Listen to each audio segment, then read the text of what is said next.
पाकिस्तान में करप्शन में इजाफा, 46वां करप्ट तरीन मुल्क बन गया। ट्रांसपेरेंसी इंटरनेशनल की करप्शन से मुतालिक रिपोर्ट के मुताबिक 180 ममालिक की दर्जाबंदी में पाकिस्तान का 135वां नंबर। 2023 में पाकिस्तान का 133वां नंबर था। आजकल जलाओ, घिराव और तोड़फोड़ करना फैशन बन चुका है। 9 मई वाकयात में एक घर में घुसकर टीवी स्क्रीनों पर डंडे मारे गए। जस्टिस हसन अजहर रिजवी के खुसूसी अदालतों से मुताल्लिक केस में रिमार्क्स। सलमान अकरम राजा की कल तक दलाइल मुकम्मल करने की इस्तता। जस्टिस नईम अख्तर अफगान ने कहा, जो काम पार्लियामेंट का वो सुप्रीम कोर्ट से क्यों कराना चाहते हैं। फेक न्यूज की तशहीर रुकनी चाहिए या नहीं? फेक न्यूज का मसला तो है। इस्लामाबाद हाईकोर्ट में पैका एक्ट के खिलाफ दरख्वास्त पर समाअत में रिमार्क्स। पीएफयूजे के वकील ने कहा, ऐसा नहीं कि हम फेक न्यूज को सपोर्ट करना चाहते हैं, हम मादर पिदर आजादी के खिलाफ हैं, लेकिन व्हाट्सएप ग्रुप में मजाकन दूसरी शादी की बात करने पर भी पैका का मुकदमा दर्ज होगा।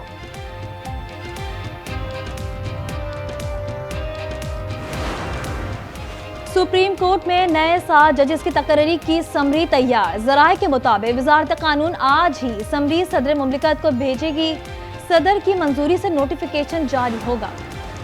जजों की तैनाती, अदालती निजाम और इस्लाहात। IMF वफ्द सुप्रीम कोर्ट पहुंच गया। वफ्द चीफ जस्टिस पाकिस्तान याह्या अफरीदी से मुलाकात करेगा। गुज़िश्ता रोज भी वफ्द की मुख्तलिफ इदारों के हुक्काम से मुलाकातें। इंसदाद बदउनवानी, मशकूक ट्रांजैक्शंस की रोकथाम, मनी लॉन्ड्रिंग के खिलाफ इकदाम पर ब्रीफिंग।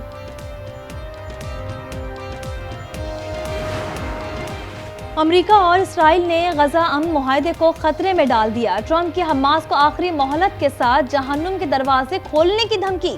कहा, एक हफ्ते में तमाम इसराइली यरगमाली रिहा ना हुए तो गजा जंगबंदी मुआहदा खत्म। कहा, फलस्तीनियों का गजा वापस आने का हक नहीं। उर्दन और मिस्र ने फलस्तीनियों का आबाद ना किया तो इमदाद बंद कर दूंगा।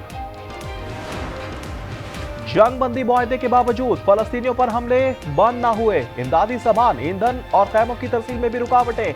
हमास का इजरायली मुनाफिकत पर एहतजाज। आइंदा हफ्ते इजरायली कैदियों की रिहाई मौखर कर दी। कहा, अब नताइज की जिम्मेदारी नेतन्याहू पर होगी। सिहोनी वज़ीर दिफा का फौज को अलर्ट रहने का हुक्म।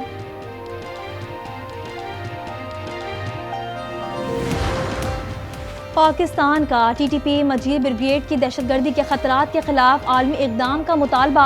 अक़वाम मुत्तहिदा में मुस्तकिल मंदूब मुनीर अकरम ने कहा, दाइश, TTP और मजीद ब्रिगेड का खतरा पूरे खित्ते और इससे आगे तक फैल चुका है। तशवीशनाक अमर है, पाकिस्तान को लाहक खतरात बिलखुसूस TTP और मजीद ब्रिगेड का कोई जिक्र नहीं हो रहा। कराची में हैवी गाड़ियों को रोकने के लिए शहरी कानून हाथ में लेने लगे। लांडी और कोरंगी में 4 माल बरदार ट्रकों को आग लगा दी। अलकरम स्क्वायर के करीब ट्रेलर जलाने की कोशिशें, 7 मुल्जिमान गिरफ्तार। एक जमात ने हैवी ट्रैफिक को रोकने का ऐलान किया था।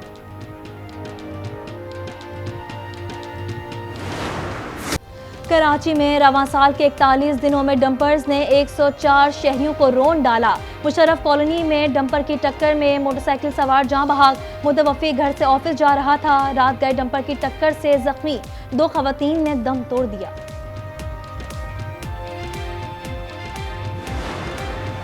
इलेक्शन कमीशन में PTI इंट्रा पार्टी केस की समाअत। बैरिस्टर गौहर ने एक बार फिर मोहलत मांग ली। कहा, दरख्वास्त गुजार दलाइल दें, बाद में हम तफसील से दलाइल देंगे। समाअत 4 मार्च तक मुलतवी। मीडिया से गुफ्तगू में बैरिस्टर गौहर ने कहा, इलेक्शन से पहले तारीख दी गई, उम्मीदवारों को बराबर मौका भी मिला था।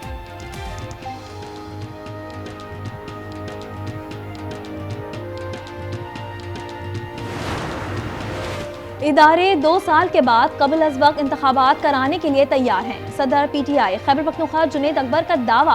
कहा, PTI और अपोजिशन जमातें फौरी इंतखाबात चाहती हैं। पेशावर हाईकोर्ट में मीडिया से गुफ्तगू में कहा, इदारों के साथ मुज़ाकरात जारी हैं।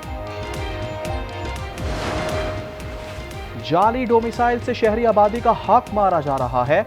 रहनुमा MQM फारूक सत्तार की न्यूज कॉन्फ्रेंस। कहा, कराची में बसने वालों के साथ ज्यादती की जा रही है।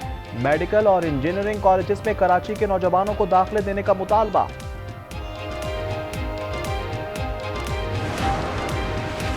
ओवरसीज पाकिस्तानियों की जानिब से तरसीलाते ज़र में इजाफा। गुज़िश्ता माह $3 अरब की रेमिटेंस भिजवाई गई। रवा माली साल के 7 माह में 31.7% इजाफे से तरसीलात $20.8 अरब हो गई।